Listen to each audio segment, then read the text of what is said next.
عاشورہ کا روزہ نبی صلی اللہ علیہ وسلم فرماتے ہیں صیام یوم عاشورہ احتسب علی اللہ ان یکفر السنۃ التي قبلہ۔ نبی صلی اللہ علیہ وسلم فرماتے ہیں لوگوں عاشورہ کا روزہ، عربی زبان میں عاشورہ 10 تاریخ کو کہا جاتا ہے، تاسوعہ 9 تاریخ کو کہا جاتا ہے۔ فرمایا 10 محرم کا اور 10 تاریخ کا یہ جو روزہ ہے اس مہینے میں اللہ سے امید رکھتا ہوں کہ اس ایک روزے کی وجہ سے اللہ رب العزت 1 سال کے اللہ گناہوں کو معاف فرما دیتے ہیں۔ یہ اس مہینے کی شان کہ رب کائنات نے اس مہینے کے ایک روزے کو رب نے یہ عظمت بخشی کہ انسان کے 1 سال کے گناہ اللہ معاف فرما دیتے ہیں۔ پیارے بھائیوں، نبی صلی اللہ علیہ وسلم جو دین لے کے آئے اس شریعت مطہرہ میں یہ عاشورہ کا روزہ 10 محرم کا روزہ یہ پہلے فرض تھا۔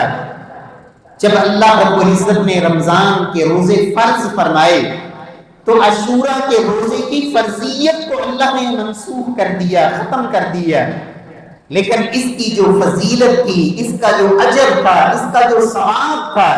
وہ رب نے باقی رکھا ہے کہ روزہ اگرچہ یہ فرض نہیں ہے لیکن جو شوق سے رکھے گا، محبت سے رکھے گا،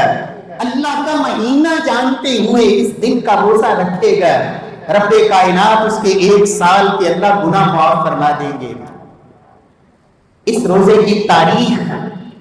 نبی صلی اللہ علیہ وسلم جب مدینہ طیبہ تشریف لائے، عاشورہ کا لفظ سنتے ہی ہمارے ذہن میں جو ایک فوراً بات جاتی ہے کہ شاید چونکہ اس دن سیدنا حسین رضی اللہ تعالی عنہ نواسہ رسول، جنتی نوجوانوں کے سردار سیدنا حسین رضی اللہ تعالی عنہ ان کی شہادت ہے، شاید اس روزے کا تعلق یا نسبت ان کی شہادت کے ساتھ ہے۔ نہیں میرے پیارے بھائیوں، سیدنا حسین رضی اللہ تعالی عنہ کی شہادت تو سن 61 ہجری میں ہوئی، جبکہ اللہ نے دین سن 10 ہجری میں جب نبی صلی اللہ علیہ وسلم حجۃ الوداع کے موقع پہ اپنے زندگی کے آخری اور ایک ہی حج میں جب آپ میدان عرفات میں تھے تو آپ صلی اللہ علیہ وسلم نے اس حجۃ الوداع کے اندر عرفات کے میدان میں اللہ نے دین کو مکمل کر دیا تھا۔ جو اللہ نے دین مکمل کر دیا تھا اس میں عاشورہ کا روزہ بھی موجود تھا۔ اس کی تاریخ کیا ہے؟ نبی صلی اللہ علیہ وسلم جب مدینہ تشریف لائے، آپ صلی اللہ علیہ وسلم نے یہودیوں کو دیکھا کہ وہ 10 محرم کا روزہ رکھتے ہیں۔ آپ صلی اللہ علیہ وسلم نے ان سے پوچھا کہ تم یہ روزہ کیوں رکھتے ہو؟ تو یہودیوں نے کہا ھذا یوم صالح، یہ بڑا عظیم دن ہے، نجّى اللہ فیہ موسیٰ وقومہ،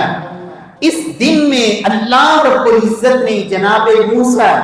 اور ان کی قوم کو اللہ نے فرعون سے نجات دلائی تھی، اس لیے ہم اس دن کا روزہ رکھتے ہیں۔ نبی صلی اللہ علیہ وسلم نے فرمایا نحن احق بموسیٰ منکم، تم اس دن کا روزہ رکھتے ہو اس وجہ سے کہ اللہ نے اس دن جناب موسیٰ کو نجات دی، فرعون کو غرق کیا، ہم تو تم سے بڑھ کر اس روزے کے حقدار ہیں اور جناب موسیٰ کے مشن کے اصل وارث اور اس پہ اصل پیرا دینے والے تو ہم لوگ ہیں۔